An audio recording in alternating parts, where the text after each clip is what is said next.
Hi friends, welcome to our channel. This is Padmavati. భేటీ అవుదామా, రేవంత్ రెడ్డికి చంద్రబాబు నాయుడు అయితే ఓ లేఖ రాశారు. అసలు ఆ లేఖ ఏంటి, ఎందుకని ఇంత సడన్ గా లేఖ రాయాల్సి వచ్చింది? ఇప్పుడు మనం దాని పూర్తి వివరాలు అయితే తెలుసుకునే ప్రయత్నం చేద్దాం. దాని గురించి మనతో మాట్లాడడానికి పొలిటికల్ అనలిస్ట్ డాక్టర్ దుర్గా గారు ఉన్నారు. ఆవిడతో మాట్లాడి తెలుసుకునే ప్రయత్నం అయితే చేసేద్దాం. నమస్తే మ్యామ్. నమస్తే మ్యామ్, రేవంత్ రెడ్డికి చంద్రబాబు గారు సడన్ గా ఓ లేఖ రాశారు, భేటీ అవుదామా అని అనేసి. అసలు ఎందుకని అంటారు? అంటే 10 ఏళ్ళైనా విభజన జరిగి ఇంకా కొన్ని సమస్యలు అలాగే ఉన్నాయి, వాటిని క్లారిటీ తెచ్చుకొని పరిష్కరిద్దాము, కాబట్టి ఇరువురం మళ్ళీ ఒకసారి భేటీ అవుదాము అని ఒక లేఖ రాశారు. దీని ఆంతర్యం ఏమై ఉంటుందంటారు? అసలు ఇక్కడ ఆంతర్యాలు ఏమీ లేవండి. అయితే 10 ఏళ్ళుగా మీరే చెప్తున్నారు కదా, ఏవి కూడా పరిష్కారం కాలేదు. కొన్ని కాదు, చాలా పరిష్కారం కాలేదు. ఏది కూడా విధి విధానాలు ఖరారు కాలేదు, పంపకాలు జరగలేదు. అప్పులు మాత్రం పంపకాలు జరిగాయి అప్పట్లో. అయితే ఇప్పుడు రేవంత్ రెడ్డి గారితో సడన్గా ఎందుకు భేటీ అవ్వాలని ఆయన లేఖ రాశారు. ముందుగా అసలు చంద్రబాబు నాయుడు గారు ఒక సీనియర్ పొలిటీషియన్ అయ్యి ఉండి 4వ సారి ఇప్పుడు ముఖ్యమంత్రి అయ్యాక కూడా ఆయన అంత దిగొచ్చి రేవంత్ రెడ్డికి లేఖ రాసి మనం కలుద్దాం అనడం అందరూ కూడా హర్షించదగ్గ విషయం అది. ఎందుకంటే ఈగోలు పక్కకు పెట్టి రాష్ట్ర అభివృద్ధి లేకపోతే రాష్ట్ర సంక్షేమం నాకు ముఖ్యం అనుకుని ఆయన ఈరోజు ఈ లేఖ రాయటం జరిగింది. ఈ లేఖ ఆంతర్యం తీసుకుంటే మనం 10 ఏళ్ళుగా పరిష్కారం కాని విషయాలు, ఇది కేసీఆర్ విభజన చట్టం ప్రకారం కేసీఆర్ ఆ రోజు ముఖ్యమంత్రి అయ్యారు తెలంగాణ రాష్ట్రానికి. ఆయన 2 సార్లు ముఖ్యమంత్రి అయినా కూడా ఏ అంశాన్ని ఆయన పరిష్కరించలేదు. తర్వాత 2వ సారి ఆయన ముఖ్యమంత్రి అయినప్పుడు ఆంధ్రప్రదేశ్లో జగన్మోహన్ రెడ్డి ముఖ్యమంత్రి అయ్యారు. మొదటిసారి చంద్రబాబు నాయుడు గారు ముఖ్యమంత్రి అయ్యారు. 2014లో ఆయన ముఖ్యమంత్రిగా ఉండగా ఆయన ప్రయత్నాలు ఆయన చేశారు, కానీ ఏది కూడా సఫలీకృతం కాలేదు. సో 2వ సారి జగన్మోహన్ రెడ్డి అయినప్పుడు వాళ్ళిద్దరూ కూడా చాలా స్నేహంగానే ఉన్నారు, ఎవరు కేసీఆర్ అండ్ జగన్మోహన్ రెడ్డి ఇద్దరు కూడా. కానీ ఎవరూ కూడా రాష్ట్ర విభజనకు సంబంధించిన చట్టాల గురించి కానీ, రాష్ట్ర విభజనలో జరగాల్సిన హామీల గురించి కానీ, వేటి గురించి కూడా ఏ రోజు ప్రస్తావించుకోలేదు, వాటి జోలికి వెళ్ళలేదు. చెప్పాలంటే ఎంతసేపు ఆంధ్రప్రదేశ్ నుంచి ఇంత రావాలి అంత రావాలని కేసీఆర్ గోల్ చేయటం తప్ప ఆయన ఇవ్వాల్సింది ఏంటో ఆయన చెప్పలేదు. విద్యుత్ బకాయిల మీదే ఆయన ఎంతసేపు మాట్లాడారు, మనకు గుర్తుంటే కనుక. అయితే ఈరోజు ఈయన ఈ రకంగా ఒక లేఖ రాయటానికి కారణం రేవంత్ రెడ్డి విధానం. ఆయన మొదటి నుంచి కూడా చంద్రబాబు నాయుడు గారు ముఖ్యమంత్రి అయ్యాక, ఎందుకంటే గత సంవత్సరం ఆయన ముఖ్యమంత్రి అయ్యారు తెలంగాణకి రేవంత్ రెడ్డి. తర్వాత ఈ సంవత్సరం ముఖ్యమంత్రిగా ఈయన రాగానే ఆయన దానికి స్పందించటం, వారికి శుభాకాంక్షలు చెప్పటమే కాకుండా చంద్రబాబు గారి పనితీరు చూసి, ఆయన 18 గంటలు పనిచేయటం చూసి ఒక వేదిక మీద ఆయన మాట్లాడటం, చంద్రబాబు నాయుడు తోటి నేను పోటీ పడాలి, గతంలో లాగా కాదు, నేను 12 గంటలు పనిచేయటం కాదు 18 గంటలు పనిచేయాలి, లేకపోతే నేను ఆంధ్రప్రదేశ్ ముఖ్యమంత్రితో పోటీ పడలేను, అభివృద్ధిలో కావచ్చు, సంక్షేమంలో కావచ్చు, నైపుణ్యంలో కావచ్చు అని ఆయన మాట్లాడారు, మనకు తెలుసు. సో అంటే అడుగడుగునా కూడా ఆయన ఈయన ఒక పెద్ద మనిషి తరహాగా, ఒక అన్నగారిలాగానో, ఒక గురువు గారిలాగానో, ఒక తండ్రిగానో ఆయన భావిస్తూ ఒక సముచిత మర్యాద ఇస్తున్నారు ఆయన. కాబట్టి ఈరోజు ఈ చర్చలకి పిలవటానికి, అంటే చంద్రబాబు నాయుడు గారు ముందుకు రావటానికి ఈ సుహృద్భావ వాతావరణమే కారణం. అంటే ఆయన కూడా స్నేహంగా ఉండడం, చిన్నవాడైనా కూడా ఆయన కూడా కలుపుకొని వెళ్ళాలి, 2 రాష్ట్రాలు బాగోవాలి, 2 రాష్ట్రాలు అభివృద్ధిలో ముందుండాలి అని ఒక ఉద్దేశంతో రేవంత్ రెడ్డి గారు కూడా వెళ్తున్నారు. కాబట్టి ఈరోజు ఈ లేఖ రాశారు. అయితే ఈ లేఖ రాశాక ఈరోజు వాళ్ళు 6వ తారీఖు ప్రజా దర్బార్లో కలవనున్నారు. హైదరాబాద్లోనే జరుగుతుంది వీళ్ళ సమావేశం. ఈ సమావేశంలో వీళ్ళు చర్చించాల్సిన అంశాలు చాలా ఉన్నాయండి. ఒక విద్యుత్ బకాయిలే కాదు, మనకి రావాల్సిన భవనాలు చాలా ఉన్నాయి ఇక్కడి నుంచి. అయితే భవనాలు ఎలా పట్టుకెళ్ళిపోతాము? భవనాలు పట్టుకెళ్ళలేం కాబట్టి వాటికి ఒక రేటు కట్టి, మరి ఆ రోజు రేటు కడతారా, 10 ఏళ్ల క్రితం రేటు కడతారా, 10 ఏళ్ల తర్వాత రేటు కడతారా? ఒకవేళ 10 ఏళ్ల క్రితం రేటు కడితే వడ్డీ ఎవరు కడతారు, వడ్డీ ఎవరిస్తారు? ఎందుకంటే 10 ఏళ్ళు అలా నిర్వీర్యంగా పడున్నాయి అవన్నీ కూడా. ఆ తర్వాత మీకు తెలిస్తే కనుక అయితే తెలుగు విశ్వవిద్యాలయానికి సంబంధించి రావాల్సినవి చాలా ఉన్నాయి. అంటే తెలుగు విశ్వవిద్యాలయాన్ని స్థాపించిందే నందమూరి ఎన్టీ రామారావు గారు. తెలుగు విశ్వవిద్యాలయాన్ని స్థాపించిందే కీర్తిశేషులు నందమూరి తారక రామారావు గారు. కాబట్టి అందులోంచి కూడా మనకి సగం వాటా కంటే ఎక్కువే ఉంటుంది. ఎందుకంటే మనకి 51% మేబీ, అంటే ఆంధ్రప్రదేశ్ పెద్దది కాబట్టి మనకి భాగం కూడా ఎక్కువే ఉంటుంది. కాబట్టి భవనాల బదులు వాళ్ళు ఏమిస్తారు, తర్వాత పుస్తకాలు అక్కడ చాలా ఉన్నాయి, ముఖ్యమైన పుస్తకాలు, అవన్నీ కూడా వాళ్ళ పంపకాలు జరగాలి. తర్వాత ఇంకా ముఖ్యమైనది ఏంటంటే, ఇప్పుడు అమెరికా, మలేషియా లాంటి చోట్ల తెలుగు కోర్సులు పెట్టారు.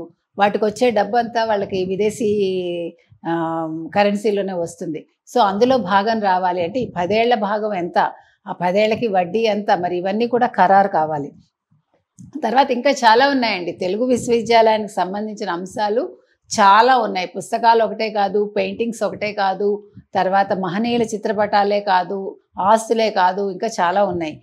ఇప్పుడు ఇక్కడ ఉస్మానియా విశ్వవిద్యాలయం పక్కన ఒక తెలుగు విశ్వవిద్యాలయంది భవంతి ఉంటుందండి. గతంలో అక్కడ లైబ్రరీ కూడా గతంలో ఉండేదనుకుంటా, కొన్ని క్లాసెస్ జరిగేవి.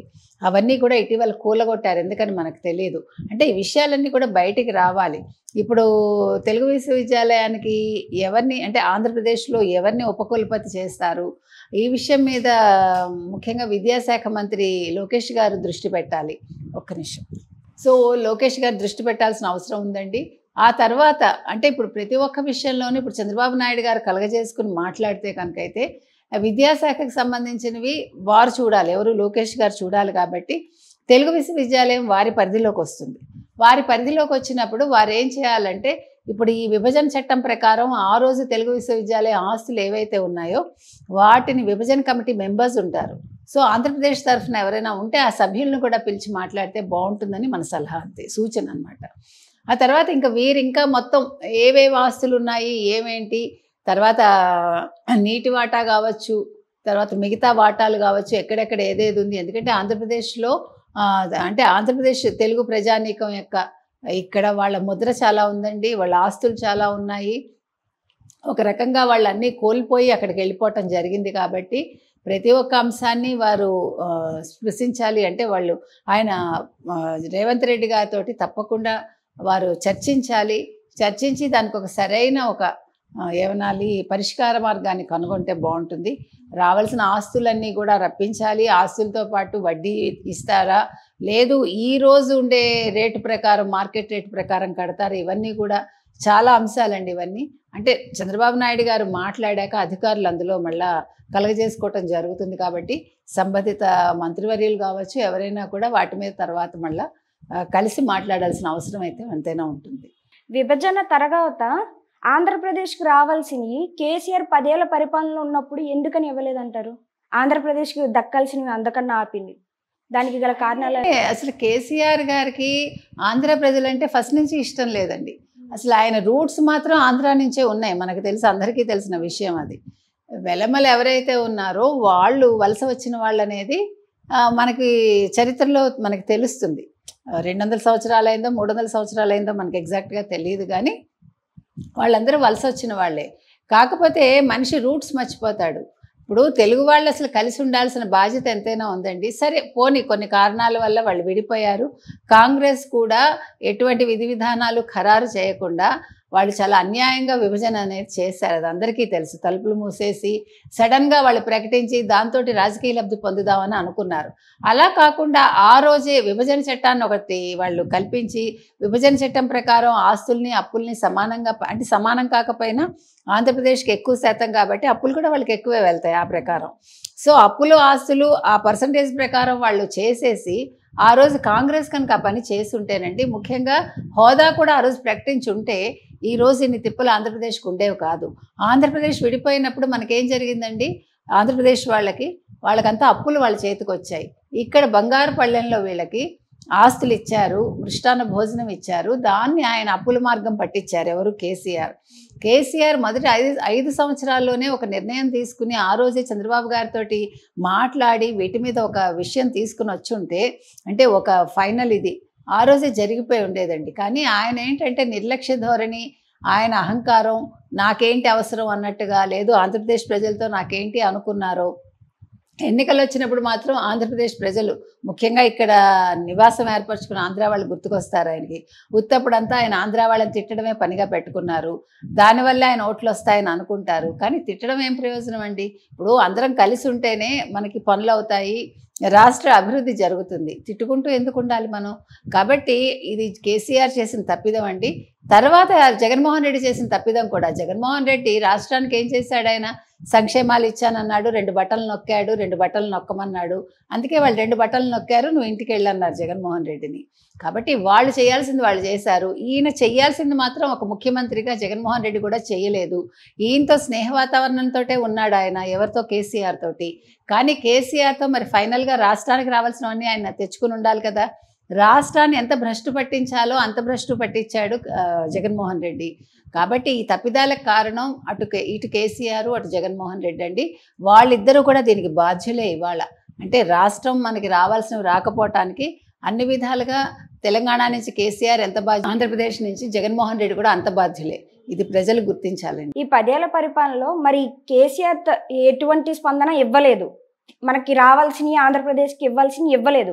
మరి ఇప్పుడు రేవంత్ రెడ్డి ఇస్తారన్న నమ్మకం ఏమైనా ఉంటుందంటారా? ఎందుకు లేదు? ఇప్పుడు ఆయన అదే, ఇప్పుడు మీకు మనిషి యాటిట్యూడ్ మీకు మారింది కదా. ఈయన యాటిట్యూడ్ వేరు.